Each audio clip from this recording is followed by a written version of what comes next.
안녕하십니까. 2020학년도 1학기 스마트 방송 역설계의 최종 발표를 맡게 된 17학번 김유린입니다. 지금부터 스마트 방송 역설계의 최종 발표를 시작하겠습니다. 저희 목차로는 선아 학생의 개인 발표, 은지 학생의 개인 발표, 그리고 효린 학생의 개인 발표로 역설계를 마치며 느낀 점 순으로 발표하겠습니다. 먼저 역할 분담입니다.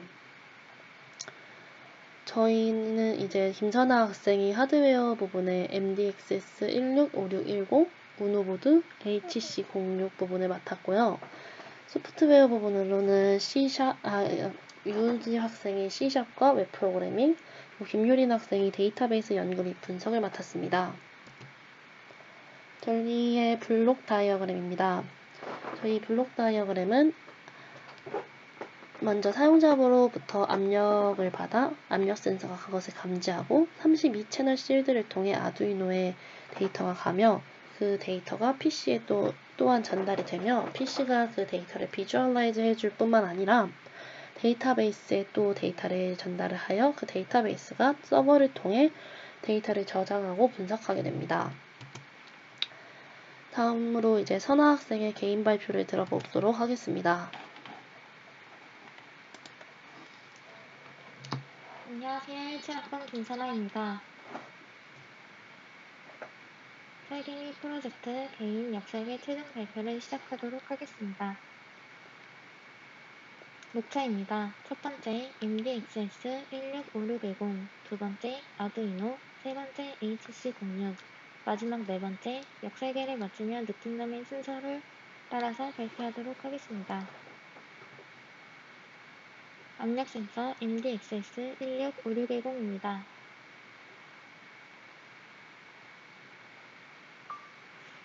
MDXS 165610은 0에서 30까지 31개의 개별 센서로 이루어져 있으며 누르는 힘에 반비례하여 저항값이 변한다는 특성을 갖습니다. 본 특성을 이용하여 전형적인 ADC 측정 회로를 구성할 경우 힘의 세기에 비례하는 전압 출력을 얻을 수 있습니다. 이 제품은 착석자의 체압을 측정하도록 제작되어 있습니다. 측정한 체압을 바탕으로 착석자의 자세를 구분하는 것이 가능하여 행 방향의 기울기, 다리를 꼬았는지, 엉덩이를 빼고 앉았는지 등을 측정할 수 있습니다.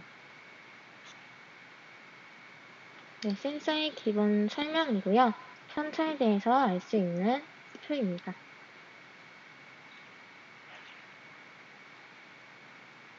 네, 센서의 출력값을 보려면 멀티미터로 저항을 측정하면 됩니다. 혹은 ADC 회로를 구성하여 저항의 역수에 비례한 값을 측정할 수 있는데요. 아래와 같이 간단한 회로를 구성하면 우측과 같은 공식에 의해 출력값을 얻을 수 있습니다. 회로에서 RA를 FSR 센서의 저항이고요. RC는 레퍼런스 풀다운 저항입니다. 출력값은 아래와 같은 그래프와 유사한 형태를 보입니다. 푸른색 부분은 센서의 저항값이고요. 붉은색 부분은 저항값의 역수입니다. 회로로부터 얻어낸 ADC 출력값이 푸른색 그래프와 유사한 모양을 갖습니다. 붉은색의 컨덕턴스 그래프를 보시면 50g 이하에서는 기울기가 높고요. 500g 이상에서는 기울기가 원만하다는 것을 알 수 있습니다. RC 저항값을 변경해주면 그래프가 아래와 같이 달라지는데요. RC 값을 높여주면 낮은 무게의 상도가 높아지고요. 반대로 낮춰주면 높은 무게의 상도가 높아집니다.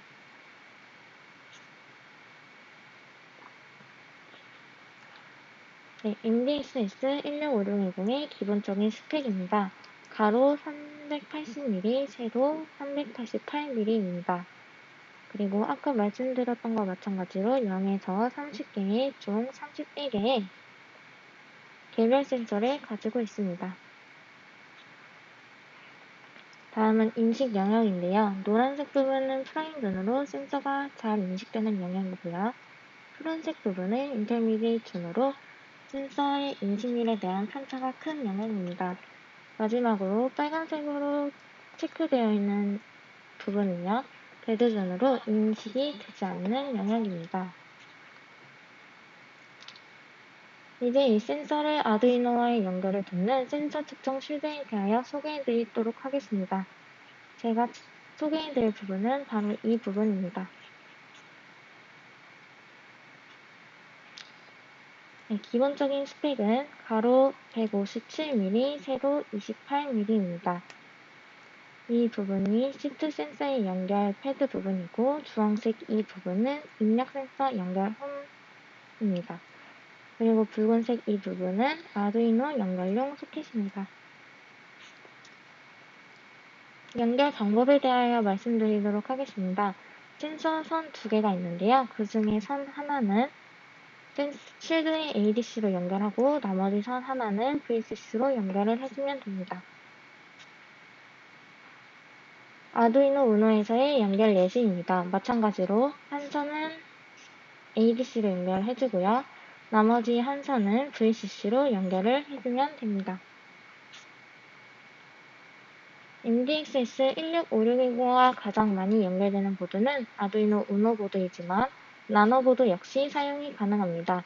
역사계에서는 우노 보드만 쓰였지만 연결을 추가적으로 친숙하지 않았던 나노에 대하여도 학습을 해보았습니다.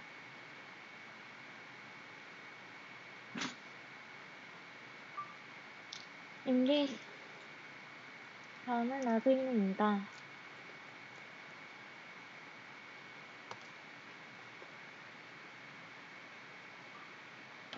네, 아두이노 우노는 AT메가 328이 대표적으로 사용이 됩니다. 숫자 앞의 D의 표시는 디지털 핀이고요. A의 표시는 아날로그 핀입니다. 6개의 아날로그 채널로 구성되어 있고 A0부터 A5의 입력 핀이 있습니다. 아날로그 핀은 디지털 변환기 ADC와 연결되어 있는데요. ADC는 10비트의 해상도를 변환하는데 최소값은 0이고 최대값은 1023입니다. 아날로그 디지털 변환을 위한 전압은 아두이노 프로그래밍에서 아날로그 레퍼런스 함수를 통하여 조절할 수 있습니다. 아두이노 우노의 규격입니다. 아두이노 보드에서는 마이크로 컨트롤러가 내장되어 있습니다. 마이크로 컨트롤러는 사람으로 비유하면 두뇌와 같은 역할을 하는 전자부품이며 사용하기 위해서는 여러 부품들을 연결해 주어야 하기 때문에 개별적으로 사용하기에는 불편한 점이 많습니다.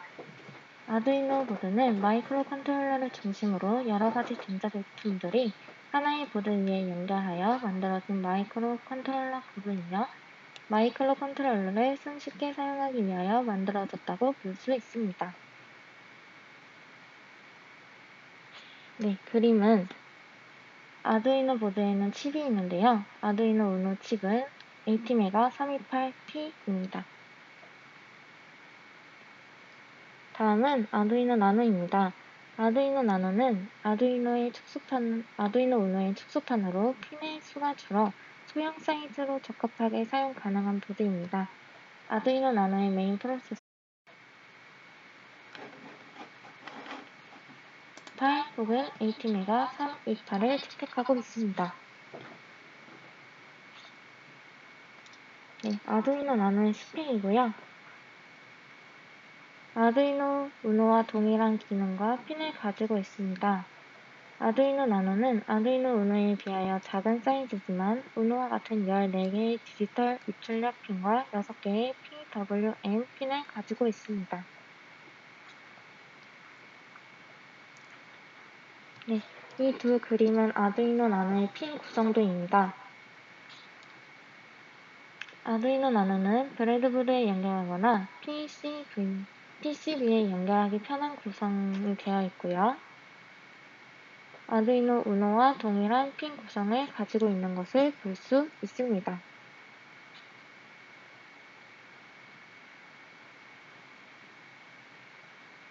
네, 마지막으로 HC06입니다.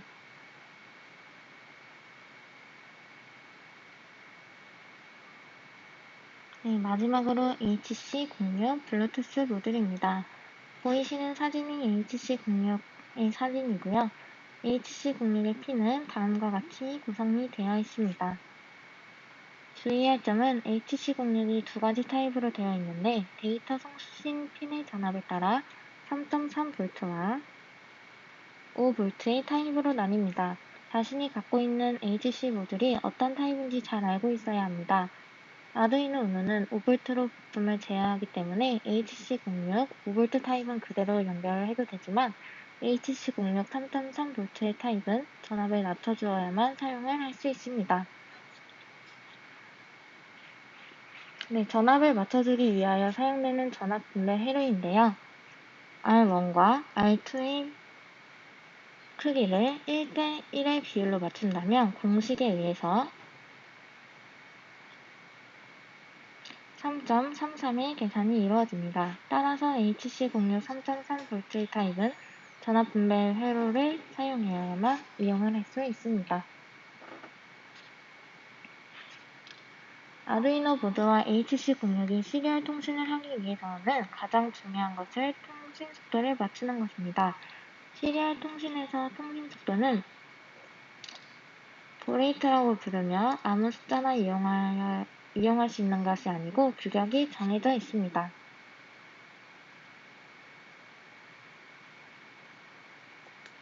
HC06 브레이트를 변경하기 위해서는 다음 방법을 사용해야 합니다. HC06 통신에 필요한 설정을 위해 AT 커맨드라는 방식을 사용해야 하는데요. 이것을 HC06 TX선, RX선을 사용해서 AT 플러스 데이터라는 특별한 형식으로 정보를 보내주면 필요한 설정을 할 수 있는 방식입니다. AT 커맨드 사용 방법은 인터넷을 통해 쉽게 찾을 수 있는데요. 여기서 자주 사용하는 몇 가지만 소개해 드리도록 하겠습니다.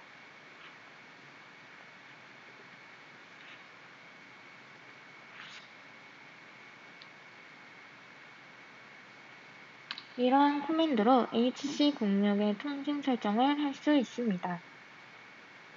HC06 설정의 예시입니다. 아래의 코드를 아두이노에 올리고 시리얼 모니터를 연 후 AT 커맨드를 입력해서 HC06을 설정하면 됩니다. 처음 시리얼 모니터를 열 때 엔드라인은 없음, 속도는 9600브레이트로 설정을 하여야 합니다. 이 부분이 시리얼과 블루투스의 통신 속도를 정해주는 코드 부분이고요. 이 부분은 시리얼 모니터로부터 수신이 있으면 시리얼 모니터에서 수신을 받아서 블루투스로 송신하는 코드입니다. 이 밑에 부분은 블루투스로부터 수신이 있으면 블루투스에서 수신을 받아서 시리얼 모니터로 송신하는 코드입니다.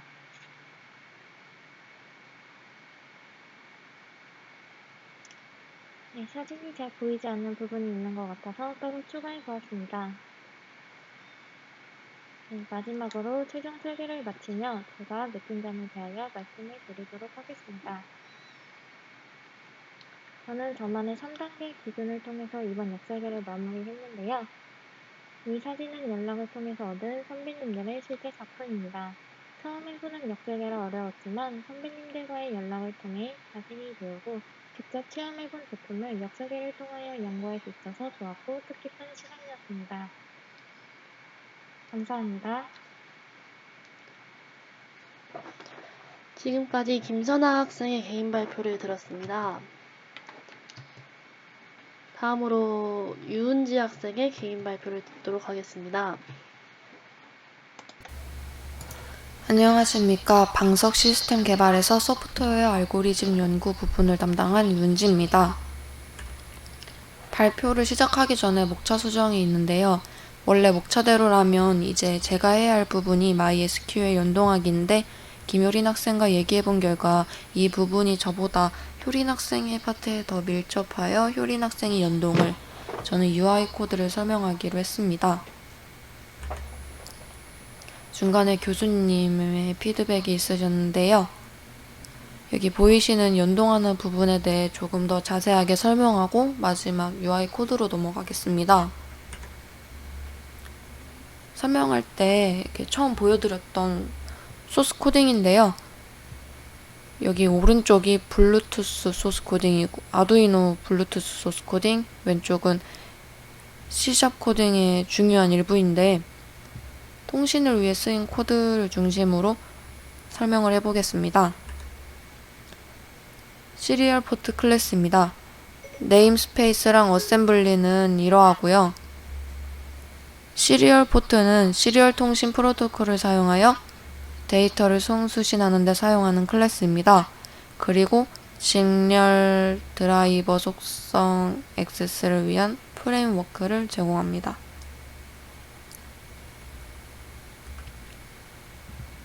여기 쓰인 이 부분이 이 네임스페이스고요. 네임스페이스와 어셈블리는 아까 동일한데요. 데이터 리시브드 이벤트에 대해 설명하겠습니다. 시리얼 포트 객체가 나타내는 포트를 통해 데이터를 수신했음을 나타내는데요. 옆에 데이터 리시브드에 대해 더 자세하게 써놨는데요. 순서대로 호출을 할 수 있고 기본 스트림이 오류를 보고하기 때문에 이벤트 처리기가 실행될 때 약간의 지연이 발생할 수 있다는 가능성이 있습니다. 그리고 한 번에 하나의 이벤트 처리기를 실행할 수 있다는 장점이 있습니다. 브레이트 속성입니다. 이 부분이 코드에 나와 있는 값인데요. 이것의 뜻은 초당 9600비트로 직렬 전송 속도를 가져오거나 설정하겠다는 것이고요. 옆에 예외로 쓰일 수 있는 클래스도 적어봤습니다. 이것은 지정된 전송 속도가 0보다 작거나 같을 경우, 그리고 디바이스에 허용되는 최대 전송 속도보다 큰 경우, 이 두 경우에 사용되는 예외 클래스고요. 이 클래스는 포트 상태가 올바르지 않은 경우, 그리고 내부 포트 상태를 연결하지 않은 경우에 사용을 합니다.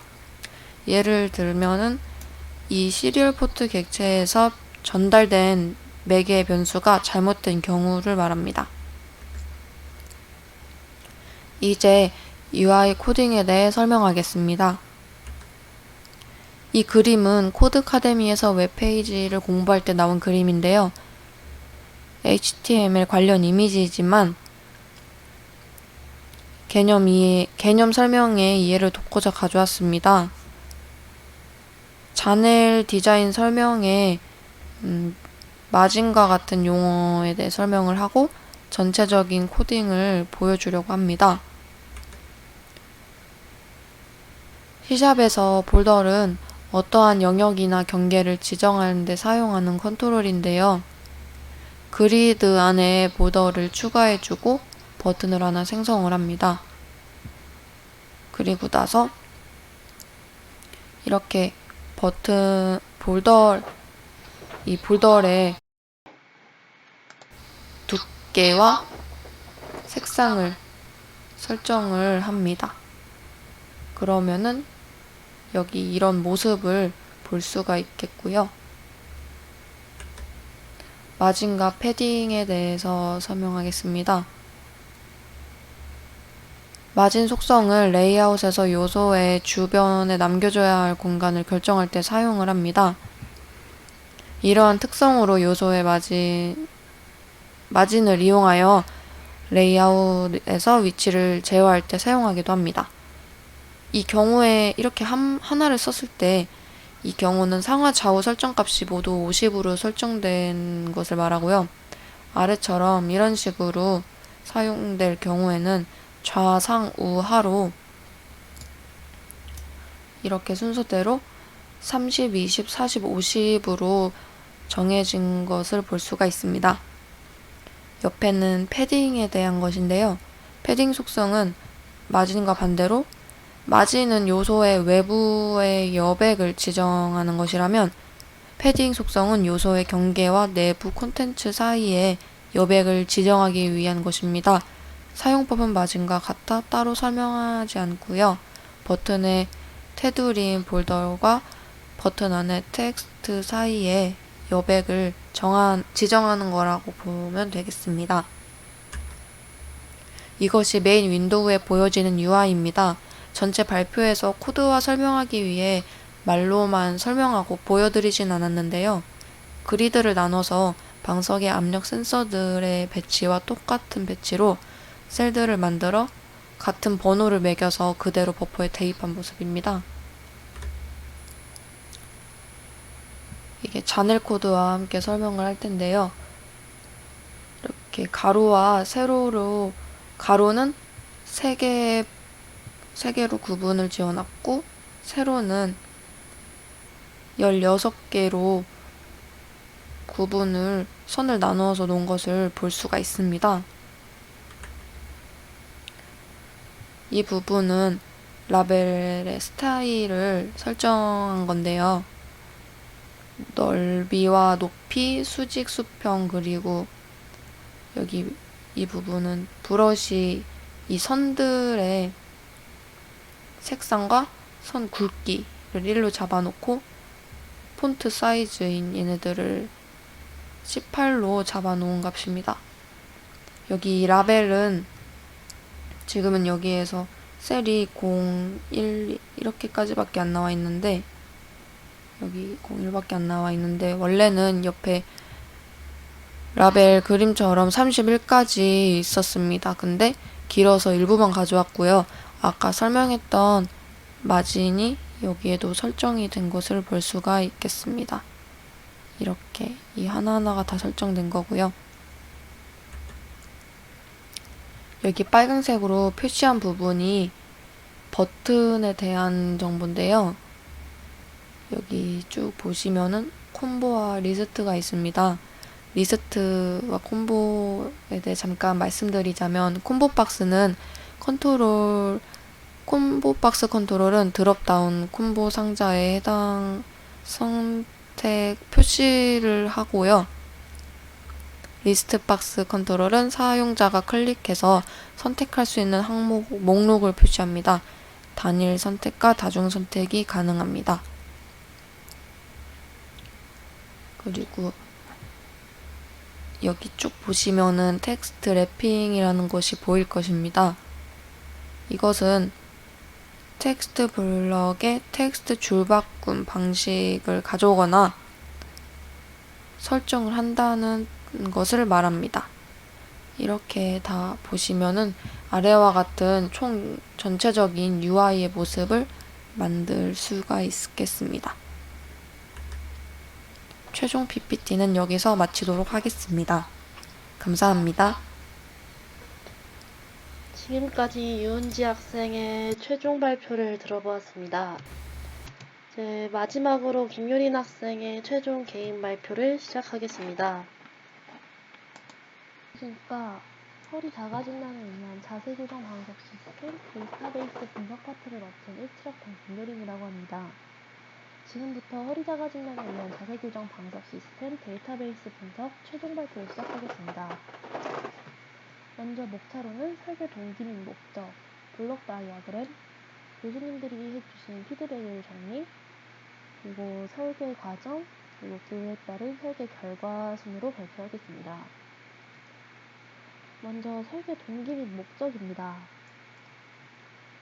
이 부분에 대해서는 앞에 중간 발표 때 자세하게 말씀드렸으므로 최대한 요약을 해서 말씀을 드리겠는데요. 먼저 자세 교정이 중요한 이유입니다.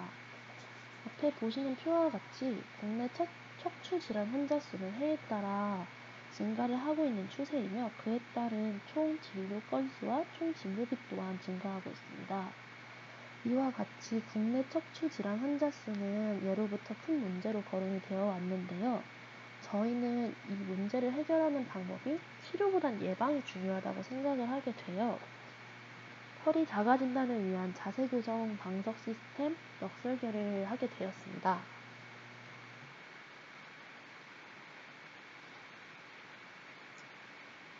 으로 데이터를 수집하고 분석을 해야 하는 이유입니다. 이제 데이터를 수집하고 분석을 하면은 자신이 일상생활에서 어떤 자세를 많이 하는지 또는 자신의 문제점이 무엇인지를 눈으로 쉽게 볼 수 있게 해줄 수 있고 앞으로 개선해야 할 점을 알려주어 문제점을 고치고 더 이상 나쁜 자세를 취하지 않도록 사용자에게 도움을 줄 수 있습니다. 여기 보시다시피 이 그림은 이미 시중에 나와 있는 제품인 스마트 방석 10로거가 제공하고 있는 어플리케이션인데요. 이 10로거에서는 데이터를 수집하고 분석을 하여 일관 압력 분포, 자세 분석, 그리고 주간 통계를 사용자에게 보여줌으로써 그 사용자가 문제점을 고치고 더 나은 방향으로 갈 수 있도록 도와주고 있습니다. 그러한 이유로 이제 저는 데이터 수집 및 분석 파트를 맡게 되었습니다. 다음으로 블록 다이아그램입니다. 이제 저희는 사용자로부터 압력을 받아 압력 센서가 그것을 감지를 하고 32채널 실드를 통해 아두이노로 데이터가 받아지며 그 데이터가 PC로 가게 되고 PC는 그 데이터를 비주얼라이즈 할 뿐만 아니라 DB로 보내게 됩니다. 이 데이터베이스는 그 받은 데이터를 서버를 통해 저장을 하고 분석을 하는데 제가 맡은 부분은 데이터베이스 부분입니다. 다음으로 교수님께서 제 중간 발표를 보고 해주신 피드백을 정리해 보았습니다.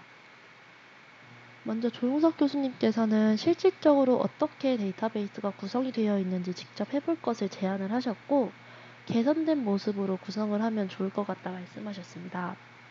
또한 강명익 교수님께서는 평가 시스템이 가장 중요하니 센서들의 값을 평가할 수 있는 부분에 신경 쓰라고 하셨습니다. 교수님들께서 말씀하신 피드백들을 최대한 받아들여서 설계 과정에 대해 설명해 드리겠습니다. 먼저 강명익 교수님께서 말씀해 주신 자세 판정 방법입니다. 먼저 강명익 교수님께서 지적해 주신 부분은 저도 처음부터 생각을 했던 부분인데요. 먼저 저희가 데이터를 수집하고 분석하는 궁극적인 목표가 자세를 판정하여 사용자에게 더 나은 자세를 알려주어 그 문제점을 고칠 수 있게 하는 것이니 무엇보다 중요한 것이라고 생각을 하였습니다.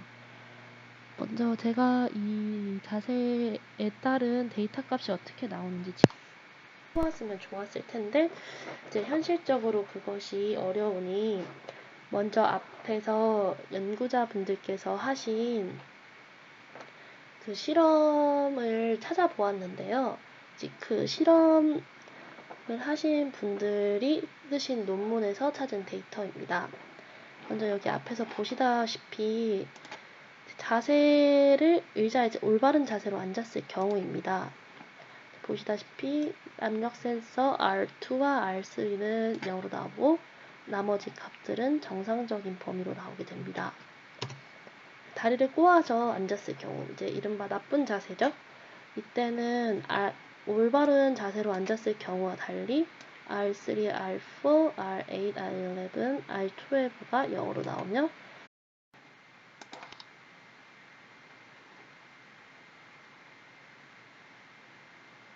이것은 제가 데이터베이스를 넣는 부분을 직접 만든 부분을 실행한 것인데요. 지금 저희가 데이터를 받을 수 있는 방법이 없어서 임의의 데이터를 먼저 넣어놨습니다.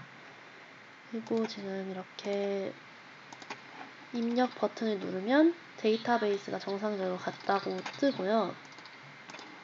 실제로 데이터베이스에 한번 가서 데이터가 잘 들어갔는지 확인을 해보면 아까 입력했던 데이터가 지금 이와 같이 잘 들어간 것을 확인할 수 있습니다. 셀 0부터 셀 31까지 총 32개의 데이터가 들어갔습니다. 네, 여기서 이 부분은 이제 데이터를 읽어온 데이터를 분석을 해서 자세가 오른쪽이면 R, 왼쪽이면 L, 앞이면 F, 뒤면 B, 바른 자세면 G를 하여서 이렇게 C샵에 비주얼라이즈를 하여 보여주는 코드입니다. 마지막으로 저의 최종 발표의 최종 결과입니다. 먼저 최종 설계 결과로서 저는 자세에 따른 데이터 변화를 학습하였으며 데이터베이스 분석 및 처리 방법을 학습하였습니다. 그리고 이제 마지막으로 역설계를 마치며 느낀 점 및 아쉬운 점인데요. 사실 아쉬운 것은 정말 많습니다. 이제 역설계라는 것은 직접 제품을 하드웨어든 소프트웨어든 직접 제품을 역설계를 함으로써 그것을 나의 것으로 만드는 것인데 코로나 바이러스로 인해 이제 저희가 학교에 갈 수 없어서 현실적으로 직접 제품을 역설계를 할 수 없었고 사실 그 역설계를 직접 조원들과 같이 함으로써 같이 개발한 부분을 연동도 시켜보고 그의 연동을 할 때 뜨는 오류를 고쳐가면서 그거에 대한 이해도를 더 높이고 싶은 부분이 참 많았는데 그거를 못한 것이 참 아쉽습니다. 하지만 이제 이 코로나 사태가 점차 나아짐에 따라서 만약에 학교에 가게 된다면 조원들과 상의를 하여 이 스마트 방석을 직접 역설계를 함으로써 더 깊게 저희가 들어가고 만약 재설계를 한다 하여도 저희가 이제 할 수 있는 수준 정도로 더 깊게 이 스마트 방석을 연구할 수 있었으면 좋겠습니다. 그래서 만약에 저희가 누군가에게 말을 할 때 정말 100% 나의 것이 되었다 라고 말할 수 있는 정도로 역설계를 하는 것이 저희의 목표입니다. 그리고 또한 이제 느낀 점으로서는 사실 아쉬운 점만 있는 것은 아닌데요. 저는 데이터베이스 파트를 연구함으로써 데이터베이스에 대해 알게 된 것이 참 많은 것 같습니다. 저는 데이터베이스를 공식적인 수업에서 배워본 적이 없는데요. 2학년 때 강병익 교수님의 수업에서 C샵과 액세스를 연동하는 방법을 배우긴 했지만 SQL을 다뤄보는 것은 처음입니다. 그래서 이렇게 역설계를 통해 그 데이터베이스 MySQL을 함으로써 얻어가는 것도 참 많다고 생각합니다. 그리고 앞서 말씀드렸다시피 이제 학교에 가게 된다면 직접 저희가 제품을 역설계함으로써 그리고 조원들과 같이 연동하고 오류를 고치고 정말 깊게 들어감으로써 저희가 이 스마트 방석에 대한 이해도와 그 제품을 나중에 재설계를 했을 때 만약에 하게 된다면 완벽하게 할 수 있는 정도의 수준으로 하고 싶습니다. 지금까지 저의 최종 발표를 들어주셔서 감사합니다. 지금까지 이제 김유린 학생의 최종 발표를 들어보았고요. 마지막으로 저희가 역설계를 마치면서 느낀 점에 대해 말씀해드리겠습니다. 저희 조는 사실 다른 조와 다르게 모두 복학생으로 구성된 팀인 만큼 다른 조들보다 뒤처지지 않기 위해 부족한 부분을 채워나가려 노력했습니다. 이런 하드웨어나 데이터베이스, 소프트웨어 공부를 통해 예습 및 복습의 기회를 갖게 되어 감사한 마음이 들기도 했습니다. 또한 앞으로 팀 프로젝트를 어떤 식으로 구상해야 되는지에 대해 생각해보는 계기가 되어 정말 도움이 많이 된 시간이었다고 생각합니다. 이것으로 저희 2020학년도 1학기 역설계 스마트 방석 최종 발표를 마치겠습니다. 지금까지 들어주셔서